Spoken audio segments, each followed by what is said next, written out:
I cannot believe that August is over. I think like today is the last day of August, and I cannot believe that the month has gone by so quick. I also can't believe that I read more than the 3 books I was planning on reading.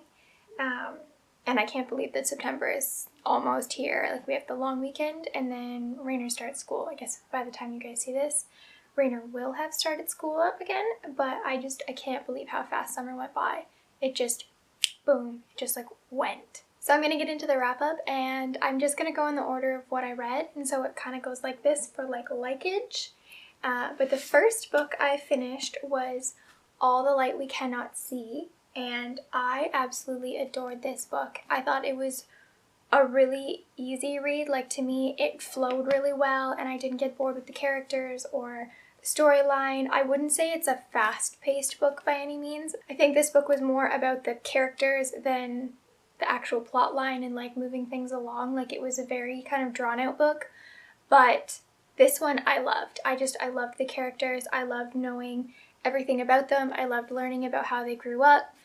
I loved so many things about this book. I believe I gave it 5 stars on Goodreads, and honestly, my only little critique is I felt like there's a spot in the book, and I don't want to spoil it, but there was a place in the book where I feel like they could have ended it, and it would have just left you kind of thinking like what happened to everyone, and it would have left things more up to the imagination. But even reading like the back part or the last part and reading like what happened and the sort of the character wrap up, I feel like they wrapped everything up in a pretty good way. It kind of made you just feel like, okay, that happened, like it seemed sort of realistic, I guess. But I do feel like there's a certain part in this book where they could have just stopped it there, and I think there's maybe like another 20 pages after that. If they had just stopped it there, it would have probably made me like my heart probably would have lurched a little bit more. I definitely expected this one to make me cry. It didn't quite make me cry. There were no ugly tears with this book, but I did absolutely love the story. I loved the characters. If you haven't read All the Light We Cannot See, it's about a girl from France who's blind and a boy from Germany who ends up getting kind of enlisted into the army, and then it's like their stories and like how they kind of how their stories cross. But I definitely recommend this book. You'll notice when I really love a book, I don't like to say too much about it because I kind of want you guys to figure it out for yourself. I don't want to spoil anything. When I hate a book, I'm like a little bit more likely to shed more light on the subject. Although in the wrap-ups, I try not to spoil anything for anyone because maybe you'll like it and I didn't, or I liked it and you didn't, whatever. But I love this book. Definitely loved it. 5 stars. The next book I read this month, and I took the dust cover off because I'm a monster. Anyway, the next book I read this month was The Book Thief, and this book has, like, literally it has my tears in the pages. Like, I cried on this book. I cried so hard reading this book that I had to, like, stop and, like, wipe my eyes and, like, breathe. This book just, it gutted me so completely. It's a story about a girl who ends up in the foster care system, and she ends up with this German family.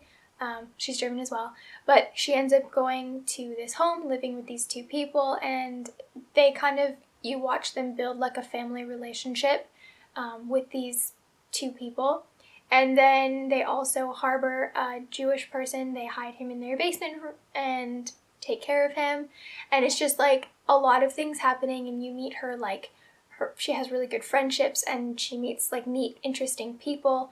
And there are just so many instances in this book, even like towards the beginning, that kind of like pulled at my heartstrings and kind of made me like tear up a little or like get a lump in my throat. But this book, like the ending, I ugly cried. My husband came up and I was like covered in tears, and I just finished the book and I was just like sitting in my sadness.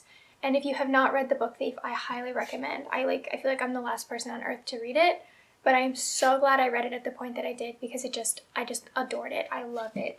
And I'm not usually a rereader of books, but I'm starting to like be okay with that. I think at some point in my life, I will start rereading books that I really enjoyed. So after The Book Thief, I knew whatever I was going to read after that was probably going to have a really hard time like Rating wise, I gave The Book Thief 5 stars. I don't think I said that, but I did give it 5 stars. So I actually went back on my word. I said I wasn't going to finish this anytime soon, and I did. And I didn't like it anymore. Like I finished the last, I think there was like 25 pages that I had to finish, and it just did not pull the story together for me. I just don't think her writing style is something that pulled at my heartstrings. It wasn't emotional enough. It just didn't have a lot of feeling. It was very factual. And even though some like really horrible things happen to her, and obviously she like comes out okay in the end, I just really didn't like it. I did write a Goodreads review. I had a little film clip that I was going to put in my last vlog, but I was like really salty that day. Also PMSing so hard, so I think like I got real salty, and I just feel like I needed to like hone it back a little bit for this. In case anybody does want to read this, like it got crazy good reviews. I think like 4.5 stars or close to that on Goodreads, but I was just one of the few. I just hated her writing style, and it just did not pull at my heartstrings. Obviously she overcame a lot of adversity, and she overcame like some abuse and things. It's just the book was not for me. The story wasn't necessarily like bad. I just hated the way it was written, and it made me not really feel for her the same way. So did not like that one. I think I gave this one like 1 star maybe. I was pretty ruthless, but I think I gave it 1 star. I just didn't like it. And then the next book, which if you saw my last vlog, you know my feelings on this book. I think I gave this one 2 stars. I didn't absolutely despise every aspect of it, but I did find that it was like written in a really juvenile way, even though as far as I know it's geared towards adults. Like I believe this is an adult book, or at least, I think I got it out of the adult section. But I just did not like this book. I didn't.